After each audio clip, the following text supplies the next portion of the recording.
Selain menyebarkan risalah, Rasulullah SAW juga berperan sebagai pemimpin pasukan Muslim dalam peperangan.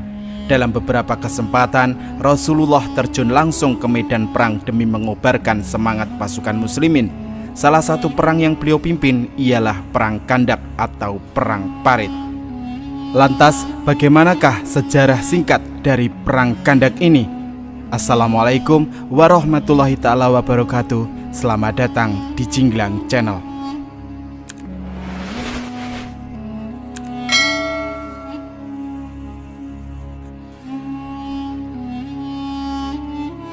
Perang Khandaq adalah perang antara kaum muslimin Madinah dan pasukan sekutu yang terdiri dari kaum Yahudi dan kaum Quraisy. Perang Khandaq berlangsung pada tahun ke-5 Hijriah atau pada tahun 627 Masehi. Perang Khandaq secara harfiah berasal dari kata khandak yang memiliki arti parit. Dalam Perang Khandaq, kaum muslimin Madinah menggali parit di sebelah utara kota Madinah untuk menahan serangan dari pasukan sekutu. Dalam buku perang-perang dalam sejarah Islam karya Setia Tafa, Perang Khandaq juga sering disebut dengan Perang Ahzab, yang memiliki arti perang melawan sekutu. Penamaan tersebut didasarkan pada musuh kaum muslim yang berupa pasukan sekutu yang terdiri dari Bani Khuraizah, Bani Nazir, kaum Ghatafan, serta kaum Quraisy.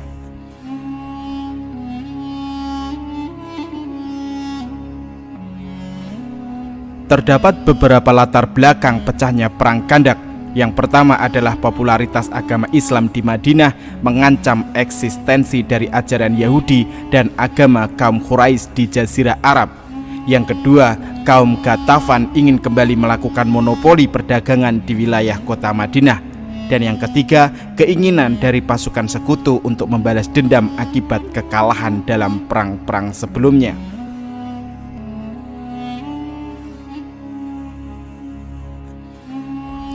Perang Khandaq melibatkan dua kekuatan besar pasukan muslim dan pasukan sekutu Yahudi dan Quraisy. Dalam perang ini, pasukan muslim berjumlah 3.000 orang. Pasukan muslim Madinah dipimpin langsung oleh Nabi Muhammad SAW, dan pasukan sekutu berjumlah 10.000 orang dipimpin langsung oleh Abu Sufyan. Dan perjalanan para pasukan sekutu ini dari Mekah ke Madinah kurang dari 6 hari sudah sampai. Artinya sedikit sekali waktu yang dimiliki kaum muslimin untuk mempersiapkan pertahanan. Bayangkan saja jika pasukan ini menyerang kota Madinah, tentu umat muslim di Madinah bisa langsung habis bertubi-tubi. Dalam sejarah Perang Khandaq menyebutkan bahwa pada awalnya Rasulullah SAW tidak mengetahui rencana mereka. Namun ada seorang sahabat yang tahu dan langsung mengabarkan kepada beliau. Dalam buku Manajemen Strategi Peperangan Rasulullah SAW karya Yuwana Rian, sebelum perang berlangsung, pasukan muslim terlebih dahulu melakukan musyawarah untuk menentukan strategi menghadapi kekuatan besar dari pasukan sekutu.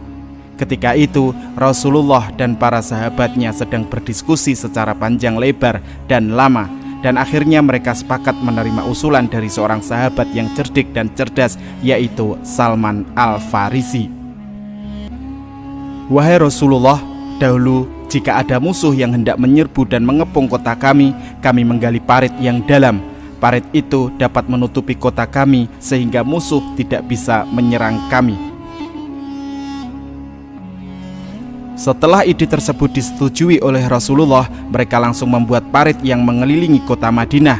Strategi ini adalah strategi yang aneh karena bangsa Arab tidak pernah sekalipun melakukan siasat tersebut. Kemudian Rasulullah pun mengumpulkan para sahabat dari kalangan laki-laki untuk menggali parit yang dalam, sehingga pasukan kafir terhalang masuk ke kota Madinah. Rasulullah SAW membagi para sahabat menjadi beberapa kelompok. Setiap kelompok terdiri dari 10 orang laki-laki, dan setiap kelompok itu bertugas menggali parit sepanjang 18 meter. Mereka menggali dengan alat seadanya karena memang zaman dahulu belum ada peralatan seperti sekarang ini yang sudah canggih. Parit yang digali oleh Rasulullah SAW dan para sahabat sepanjang 8 km, lebar 5 meter, sedangkan dalamnya lubang parit kira-kira 3 meter. Di saat itu juga Rasulullah SAW terus memompa semangat para sahabat. Dalam hadis Sahih Bukhari disebutkan dari Sa'al bin Sa'ad, ia berkata, "Tidak ada kehidupan selain kehidupan akhirat.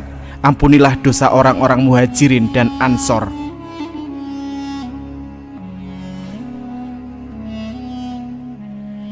Di saat menggali parit, udara di kota Madinah sangat dingin.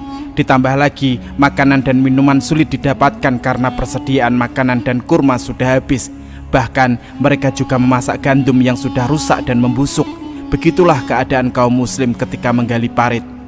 Seorang sahabat yang bernama Anas bin Malik bercerita, Rasulullah keluar ke daerah Kandak, tempat parit digali. Di sana sudah ada para sahabat Muhajirin dan juga Ansor. Mereka semua menggali parit itu di pagi hari dengan udara yang sangat dingin. Pada waktu itu mereka tidak memiliki pembantu yang dapat mengerjakan pekerjaan ini. Rasulullah melihat keadaan mereka sangat kelelahan dan kelaparan. Beliau berdoa, "Ya Allah, ampunilah sahabat Ansor dan Muhajirin." Mereka menjawab, "Kamilah yang telah berbaiat kepada Muhammad, siap berjihad selagi kami masih hidup."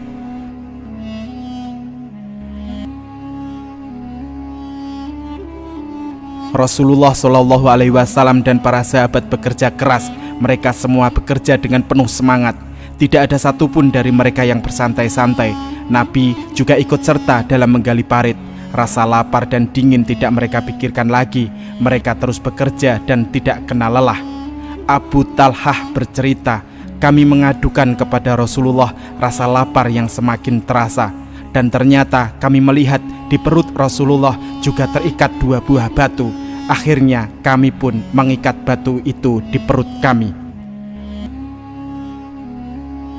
Saat Jabir bin Abdillah melihat Nabi kelaparan sampai-sampai perutnya diganjal batu, ia pun merasa iba melihat kondisi Rasulullah yang menahan lapar begitu berat. Dia langsung pulang dan mencari makanan yang ada di dalam rumahnya. Ternyata ia hanya memiliki gandum sebanyak 2 genggam tangan dan 1 ekor kambing. Lalu Jabir memotong kambing itu dan meminta istrinya untuk memasak daging kambing dan gandum tersebut. Jabir pun datang menemui Nabi Muhammad SAW dan mengajak beliau makan di rumahnya. Jabir menyampaikan ajakan itu dengan membisikkan di telinga beliau. Hal ini dilakukannya karena gandum sangat sedikit. Ketika waktu makan tiba, ternyata Rasulullah SAW mengajak seluruh sahabat yang menggali parit. Jumlahnya mereka kira-kira 1000 orang.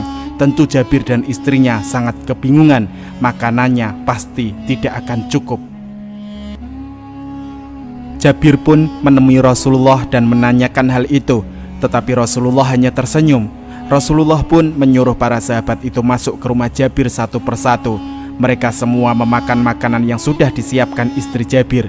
Para sahabat makan dengan puas dan kenyang di rumah Jabir.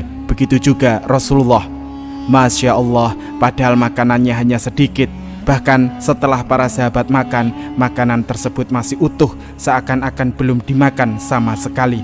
Inilah mukjizat yang Allah berikan kepada Rasulullah. Beliau mendoakan makanan yang sedikit hingga bisa menjadi banyak dan cukup dimakan oleh 1000 orang. Hal ini hanya Rasulullah saja yang bisa melakukannya.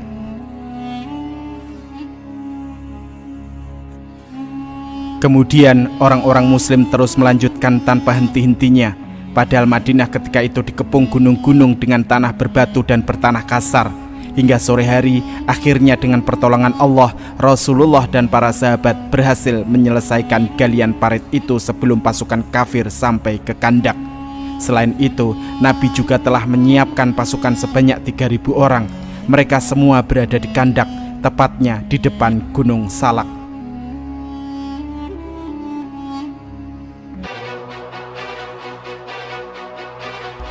Pada tahun ke-5 Hijriah, tepatnya malam Sabtu bulan Syawal, pasukan kafir tiba di Madinah. Namun setelah mereka sampai di Madinah, tiba-tiba saja pasukan kafir sangat terkejut dengan apa yang telah mereka dapati. Mereka tidak bisa masuk dan menyerang kota Madinah karena terhalang oleh parit yang panjang. Pasukan kafir itu sama sekali tidak menyangka karena bangsa Arab tidak pernah mengenal adanya parit ketika berperang.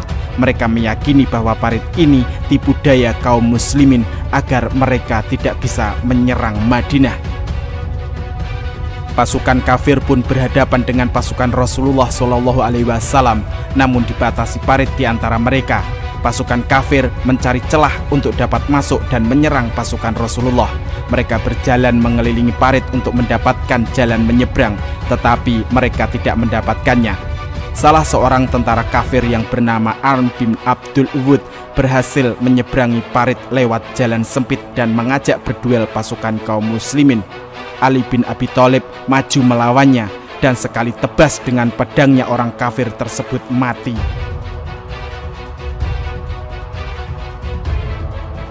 Pasukan kafir terus berusaha mencari jalan dan celah untuk masuk, tetapi mereka gagal dan pasukan Rasulullah SAW justru menyerang mereka dari balik parit itu dengan lemparan panah dan tombak. Perang ini berlangsung dengan cara saling melempar panah dan tombak, sehingga menjadikan orang kafir tersebut jengkel dan marah karena mereka kesulitan menyerang kota Madinah.